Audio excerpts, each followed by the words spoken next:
I know we all have different strategies, but I think a good question that we could propose to one another is, why are you team hold? Why are you holding? Why are you not selling when you see that little dip? What about this platform makes you feel that way? I'll jump in. Yeah, you get in there. Yeah, shout out to your God. Thank you. You know, we love an organ donator. I'll jump in. Why am I team hold? Many times in the past, I've sold early, and I believe, especially when I believed in something, and I believe in this. I think we're still not only in infancy for NBA Top Shot, but NFTs and all of this in terms of sports. I think every single sporting event, company, everything, you name it, is watching this and saying, I mean, how can they not? Like, look at the numbers and that it's pulling in. So that's why I just think that not only just NBA Top Shot, but everything across the board. We've mentioned this: UFC, WWE, NFL, MLB. Like, everyone is watching. WNBA is on the way. Everyone's watching and doing this, and they're seeing the revenue. The interest is there. It exists. So I think, look, if you can make your money, absolutely go for it. Like, by all means, I've been certainly tempted because I'm seeing it. But I think just in the past, I've had opportunities like this where I made a small profit and kicked myself later for saying, if I would have just waited, a little bit longer. But I've definitely played it to the point that, look, if this comes crashing down and crashes and burns, I'll take the loss, and it's not a make or break. And I think that's where you have to be comfortable with. But to me, the small term gain that I could see here, I'd rather take the risk and go big. Yeah, I'm right there with you 100%. Like, I, without saying the number that I'm in, I'm comfortable losing that. Yes. And I think I would feel much better about that.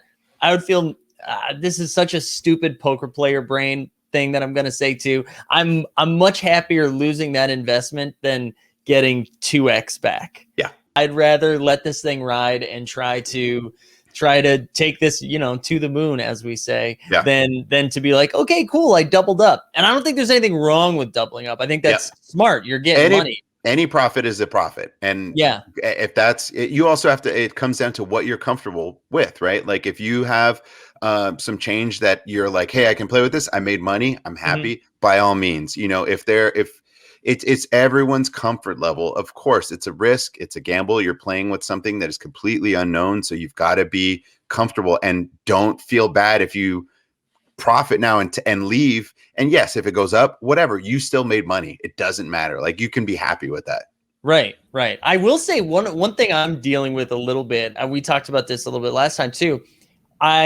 I feel like I want to make a couple moves to then, and I think it was Sports Card Consultant put this in the chat earlier, but how he was like, I moved off an Edwards and a Wiseman to go get a Zion. Yeah. And I am interested in that. Like, I am interested in like moving some things to get some bigger things or freeing up some cash flow for when, if I don't get a run it backpack, because I'm sure those are going to be tough to get, I'm going to want something in there. Yeah. So like having money ready to go. So I am at the point where I don't know if I want to continue to put money on from my own bank account and would rather mess with my Dapper balance a little bit more. So that's kind of what Greg, that's what you wanted to do a few times as well, right? I think that's smart. It makes a lot of sense.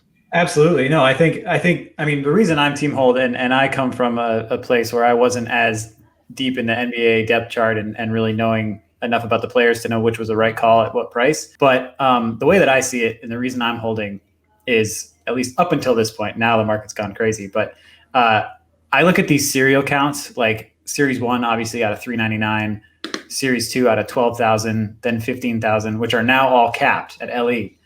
And the way I see it is, if we all believe in this platform, and if this platform is going to go to the moon like we all are hoping it will, those 12,000s and 15,000s are going to feel like nothing compared to the 100,000, 500,000 circulation count that some of the new commons will have. And that could even be in Series 2 if we're growing at this rate.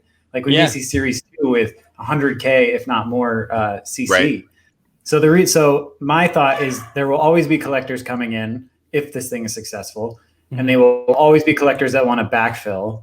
And, you know, I have a Daniel Tice from Series 2 that's out of 15K, which, you know, is not going to be the most expensive. It'll probably be on the bottom of the barrel, but that floor is constantly going to rise the more people that come in. So that's why I'm team. I think it's smart to dish some of those out when you can and get more solid stars, and especially Series 1. But I do think there's a bit of value in like some of these lesser guys if you're holding for the long term, which I think those you make a great point that we still think Series 2 it's at 15K, but like you don't know what that's going to be. There's going to be an influx of users. It's going to go crazy. There's already going to, increase the amount. Does this go from 25 to 50 to 75 to 100? Like, what does that mean? So by that time, we're looking at 15K, like, holy, I wish I was in more. And you're certainly applying that.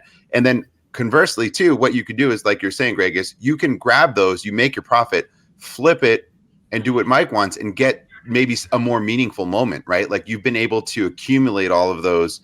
And now you can say, great, I've got those. I've been able to make a profit. Now I want to get something that I really want. Like, I want to flip these 3 Daniel Tices and these Will Bartons and Stanley Johnsons. And now I can afford to grab a Kevin Durant or a Steph Curry. And I'd rather have that moment than having 5 of each of those, right? Yeah, I think that's where my brain goes too. I think if this goes down, I know a hollow cameo. What a cameo. What a cameo. I was thinking if this goes down, it'll be the last thing to go down will be the good players, right? So yes. In my brain, I'm like, all right, if I flip 14 Chris Bouchers to get me a Jokic, that's the direction I'm going to go. 100%. I completely agree with that. Stars are always going to be these stars that are going to be like, there's so many future Hall of Famers that you can have right now. And to me, I'd rather have that. And especially if I can get profit, like I've got guys, I've got, Miles Bridges, and I've got certain players that are nice players that I should probably, if I can flip them for a decent amount and reinvest in something that I feel like is going to have that long-term appeal and hold. Yeah. Like, to me, that makes a ton of sense. That's where, and I completely agree. And if you can flip and get a star, I 100% suggest doing that. But I'm not going to feel bad that I have a ton of lower range guys, just because I think the site and the platform is going to continue to build out like the visualization of your collection, right? And it's going to say Series 2 is 37% complete. And you need XYZ to complete this, that. It's not going to be a challenge, but they'll just visualize how much you actually own. And as a collector, more so a collector than an NBA fan, that is going to drive me, my OCD wild, to get more and more. So like, that's where I think people will still buy those. When you're 5 away from completing the entire series, when if it's like 15, you're like, I can attain this.